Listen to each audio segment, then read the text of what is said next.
বর্তমান সরকারের নির্দেশনায় সুন্দরবনের সক্রিয় সকল বনদস্যু বাহিনী নির্মূল এবং বনজীবী, জেলে ও উপকূলীয় জনগোষ্ঠীর নিরাপত্তা নিশ্চিতের লক্ষ্যে বাংলাদেশ কোস্টগার্ডের নেতৃত্বে দুটি বিশেষ অভিযান পরিচালিত হচ্ছে। অপারেশন ম্যানগ্রোভ শিল্ড এর আওতায় অভিযান পরিচালনা করে সুন্দরবনে কুখ্যাত ডাকাত দুলাভাই বাহিনীর ৩ সক্রিয় সদস্যকে গুলিবিদ্ধ অবস্থায় অস্ত্র ও গোলাবারুদ সহ আটক করা হয়। গোপন সংবাদের ভিত্তিতে জানা যায়, সুন্দরবনে কুখ্যাত ডাকাত দুলাভাই বাহিনীর সদস্যরা খুলনা জেলার কয়রা থানার বনপাড়া সংলগ্ন সুন্দরবনের গহীনে অবস্থান করছে।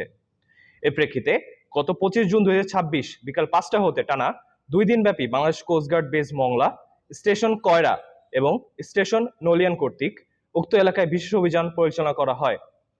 অভিযান চলাকালীন দস্যুদের বহনকারী দুটি বোট শনাক্ত করে কোস্টগার্ড সদস্যরা থামার সংকেত প্রদান করে। সংকেত অমান্য করে বোটে অবস্থানরত ডাকাত দল কোস্টগার্ড সদস্যদের লক্ষ্য করে অতর্কিত গুলি চালানো শুরু করে এবং আত্মরক্ষার্থে কোস্টগার্ড সদস্যরাও ডাকাতদের বোট লক্ষ্য করে গুলি ছোড়ে। উভয় পক্ষের মধ্যে তীব্র বন্দুকযুদ্ধের এক পর্যায়ে ডাকাতদের একটি বোটে অগ্নিকাণ্ড ঘটনা ঘটে এবং অপর একটি বোট ডুবে যায়। অভিযানে কোস্টগার্ড কর্তৃক ১ রাউন্ড ব্ল্যাঙ্ক কার্টিজ এবং ২১৬ রাউন্ড তাজা গোলা ফায়ার করা হয়।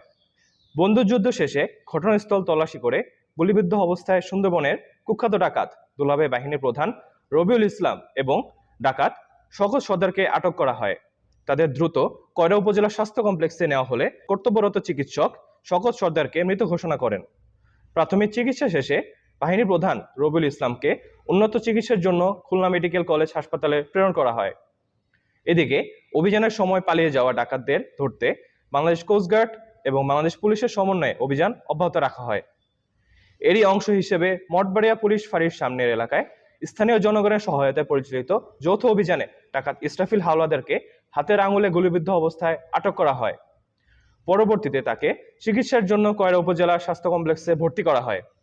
এছাড়াও আশিফা নদীর বেশুখাল এলাকায় তল্লাশি চালিয়ে ৬টি ১নলা বন্দুক, ৬৯ রাউন্ড তাজা কার্তুজ, ৩ রাউন্ড ফাঁকা কার্তুজ সহ একটি দেশীয় অস্ত্র, একটি মোবাইল ও একটি হাতঘড়ি উদ্ধার করা হয়।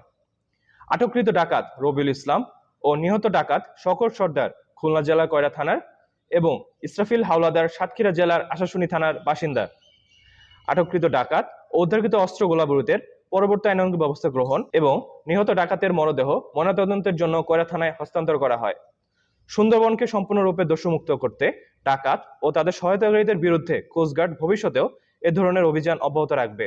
দেশের স্বার্থে ও সুন্দরবনের নিরাপত্তায় স্থানীয় জনগণকে দস্যুদের বিষয়ে কোস্টগার্ডের নিকট যে কোনো তথ্য দিয়ে সহায়তা করার জন্য অনুরোধ করা হলো। তথ্য প্রদানকারীর বিষয়ে গোপনীয়তা রক্ষা করা হবে।